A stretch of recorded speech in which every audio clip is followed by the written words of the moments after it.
اللہ الرحمن الرحیم الحمدللہ رب العالمین والصلاة والسلام علی اشرف الانبیاء والمرسلین وعلی آلہ وصحبہ اجمعین۔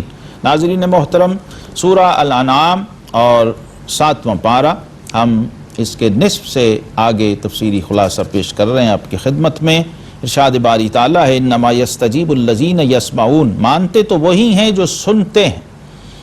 قرآن پاک میں سننے کے حوالے سے دیکھیے جگہ جگہ پر بڑی اہمیت کے ساتھ اور بہت زور دے کے ہماری تربیت فرمائی گئی ہے اور انسانی فطرت کو ایڈریس کیا گیا ہے کہ توجہ سے سننا کیا ہوتا ہے۔ فاستمعوا، ایک ہوتا ہے فاسمعوا سنو، واسمعوا سنو، ایک ہے استمعوا، ایک ہے سننا اور ایک ہے توجہ سے سننا، جسے کہتے ہیں ہماتن گوش۔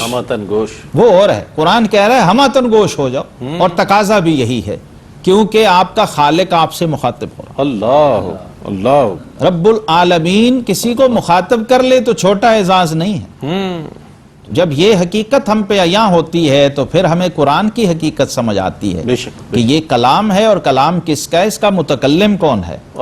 اس لیے اس معاملے میں بڑی نزاکت پائی جاتی ہے کہ کلام الہی کو سننے کے آداب بار بار ہمیں سکھائے گئے اور تلقین کیے گئے، اور اس میں حکم ہے فاستمعوا لہ وانصتوا، ایک تو خاموش رہو، دوسرے توجہ سے سنو، پھر کیا ہوگا، اللہ کی رحمت تم پر نازل ہو۔ یہاں بھی یہی کہ فرمایا مانتے تو وہی ہیں جو سنتے ہیں، یعنی جو توجہ سے بات سن لیتا ہے پھر اس کا ماننے کی کیفیت اس کے اندر خود بخود پیدا ہو جاتی۔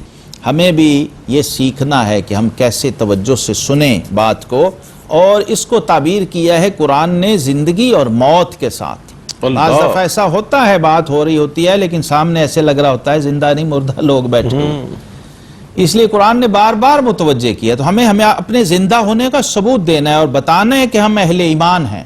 رسپانس بعض جگہ مستحب ہوتا ہے اور بعض جگہ واجب و لازم ہو جاتا ہے، وہاں پر خاموش رہنا انکار نعمت کی زمرے میں آ جاتا ہے۔ اس لیے فرمایا یہاں پر کہ اے حبیب جو قبولیت کے کانوں سے سنے گا وہ زندہ ہو جائے گا، اور یہ جو کفار ہیں آگے ان کی مردہ دلی کی بات ہو رہی ہے، اور ان کے آگے جو سزا ہے اور جو ان پر گرفت ہے اور جو حشر کا اور آخرت کا عذاب ہے اس کا تذکرہ جاری و ساری ہے۔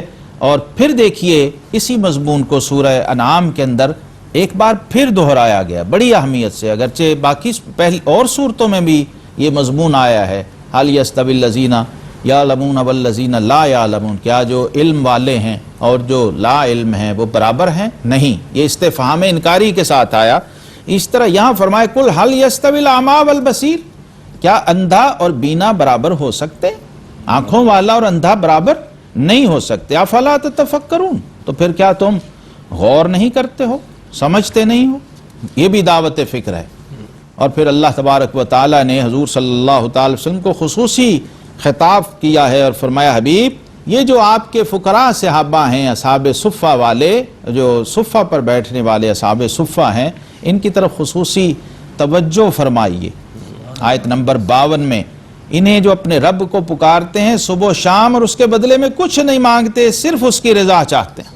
یہ بہت قابل توجہ بات ہے۔ فقراء کی شان بتائی ہے، یہ نہ دیکھیے کہ یہ بڑے بڑے رؤساء اور بڑے بڑے سردار اور بڑے بڑے جاگیردار جو آ رہے ہیں ان کا پروٹوکول اور اہمیت کیا ہے، یہ نہ دیکھیں، ان کو دیکھیں، ان فقراء کو دیکھیں جو صبح و شام اپنے رب کی یاد میں لگے رہتے ہیں۔ اور آقا کریم علیہ السلام کی یہ شفقت تھی اصحاب صفہ سے۔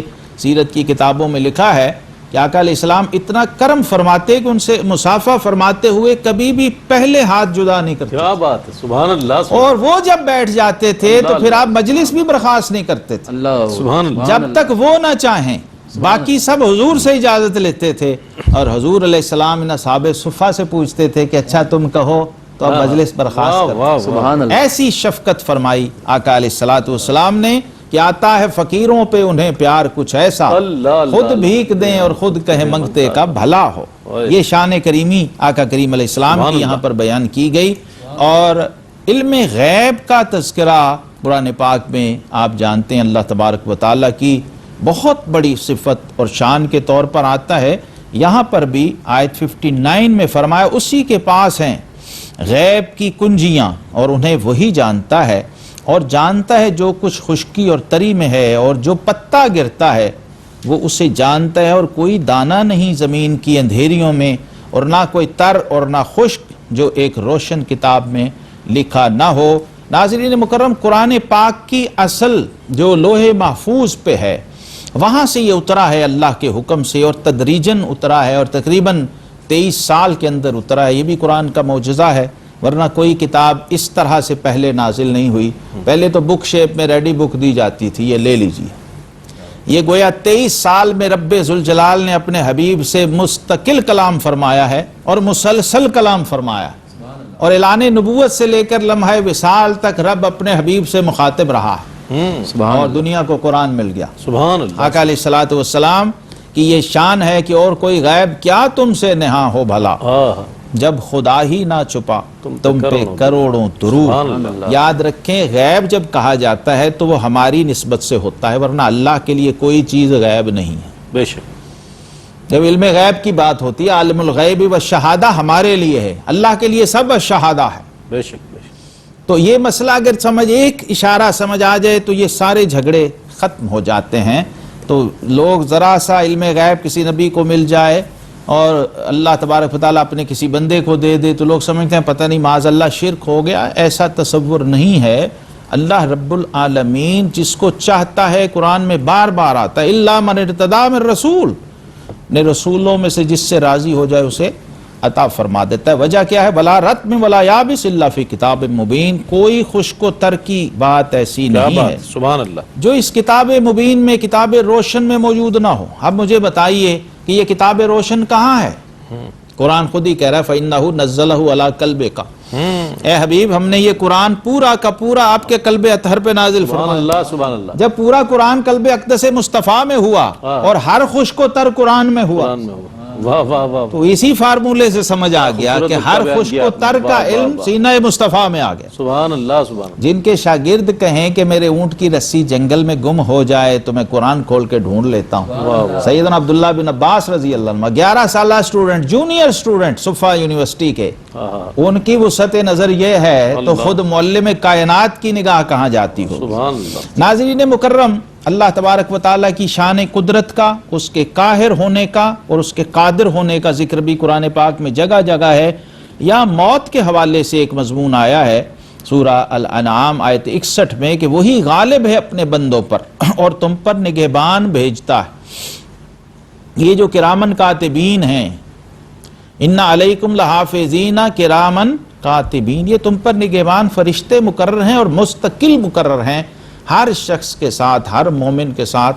اللہ نے کتنے نوری فرشتے مقرر فرما رکھے ہیں تاکہ اس کا روز نامچہ اور اس کا اعمال نامہ تیار ہوتا رہے۔ اور ان فرشتوں کی صفت یہ ہے یعلمون ما تفعلون، تم جو کرتے ہو یہ جانتے ہیں۔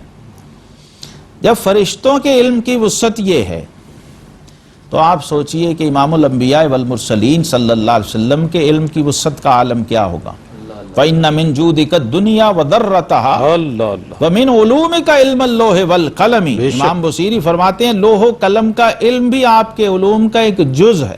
اللہ اللہ۔ تو آپ کے علوم کی وسعت کیا ہوگی؟ سبحان اللہ سبحان اس لیے آپ نے فرمایا فَعَلِمْتُ مَا فِي السَّمَوَاتِ وَالْأَرْضِ، میں نے جان لیا جو کچھ زمین میں ہے اور جو کچھ آسمان میں ہے۔ اللہ تبارک و تعالیٰ کی شان قدرت کا اظہار بھی یہاں پر ہوا اور فرمایا وہ اس بات پر قادر ہے قل هو القادر ولا يبعث عليكم عذابا من فوقكم او من تحت ارجلكم او يلبسكم شيعا ويذيق بعضكم بعض بعض۔ دیکھیے فرقہ واریت کی ایک صورت ایسی ہے جب نوبت قتل و غارت تک آ جاتی ہے، جب ایک گروہ، ایک جماعت، ایک سکول آف تھاٹ دوسرے کو برداشت کرنے کو تیار نہیں ہے اور دوسرے کے وجود کی تاب لانے کو بھی تیار نہیں ہے، اس کو قرآن نے عذاب سے تعبیر فرمایا۔ اللہ سے جب آپ پناہ مانگتے ہیں اس کے عذاب سے، تو آج اس وقت دنیا جس بہت بڑے چشم سر سے نظر آنے والے عذاب میں مبتلا ہے، پوری انسانیت وہ دہشت گردی کا عذاب ہے، وہ ایک دوسرے کو مارنے کا رجحان ہے۔